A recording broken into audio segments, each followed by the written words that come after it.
The intelligent investor, अध्याय 19, share holders and management, dividend policy, शेयरधारक और प्रबंधन, डिविडेंड नीति।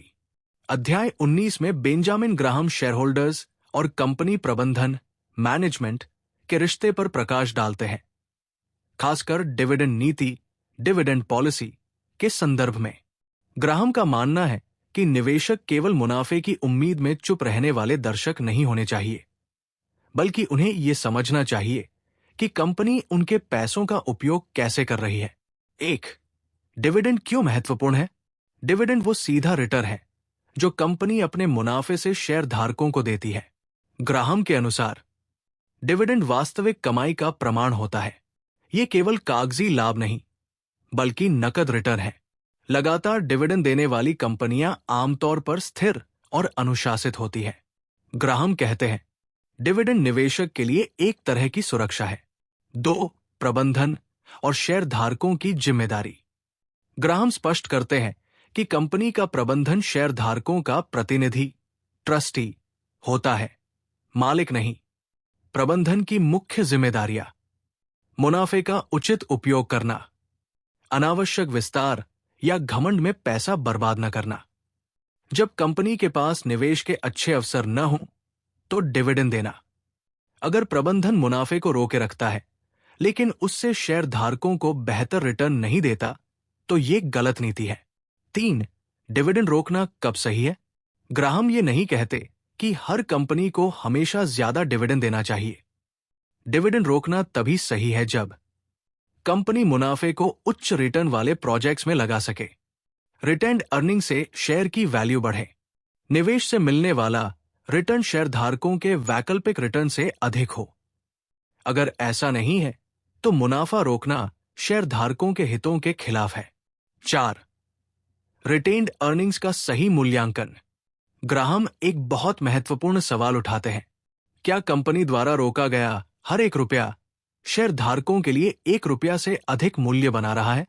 अगर जवाब नहीं है तो प्रबंधन असफल है, डिविडेंड नीति कमजोर है, निवेशक को सतर्क हो जाना चाहिए। 5. ग्रोथ कंपनियां और डिविडेंड।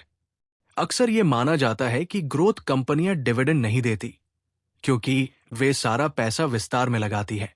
ग्राहम इस सोच को चुनौती देते हैं। हर ग्रोथ निवेश समझदारी नहीं होता। सिर्फ भविष्य की उम्मीद पर पैसा रोकना गलत है।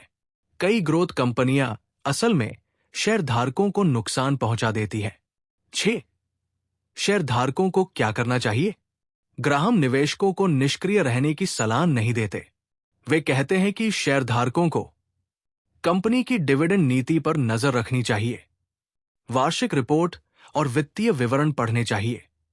यह पूछना चाहिए कि रोका गया मुनाफा कहाँ और कैसे लगाया जा रहा है। हालांकि वे ये भी मानते हैं कि छोटे निवेशकों के लिए सीधे हस्तक्षेप करना मुश्किल होता है, फिर भी जागरूक रहना जरूरी है। 7. स्टॉक डिविडेंड और बोनस शेयर। ग्राहम चेतावनी देते हैं कि स्टॉक डिविडेंड या बोनस शेयर वास्तविक आय नहीं होते। ये केवल शेयरों की संख्या बढ़ाते हैं, मूल्य नहीं। निवेशकों को इन्हें मुफ्त पैसा समझने की भूल नहीं करनी चाहिए। 8. सही डिविडेंड नीति के लक्षण। नियमित और स्थिर डिविडेंड, मुनाफे का पारदर्शी उपयोग। 9. गलत डिविडेंड नीति के लक्षण। बिना कारण डिविडेंड रोकना, बेकार विस्तार में पैसा लगाना, शेयर धारकों के हित को प्राथमिकता, केवल प्रबंधन की महत्वाकांक्षा। 10. ग्राहम का मूल संदेश। डिविडेंड निवेशक के लिए अनुशासन और सुरक्षा का संकेत है। प्रबंधन को हर फैसले में यह सोचना चाहिए कि इससे शेयर धारकों को क्या लाभ होगा।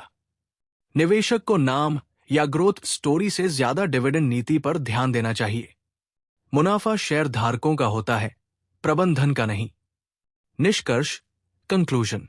अध्याय 19 हमें सिखाता है कि निवेश केवल शेयर की कीमत बढ़ने की उम्मीद नहीं है। डिविडेंड एक ठोस और भरोसेमंद रिटर्न है। अच्छी कंपनी वही है जो मुनाफे का सही बंटवारा करे। समझदार निवेशक हमेशा पूछता है, क्या यह कंपनी मेरे पैसों का सही उपयोग कर रही है?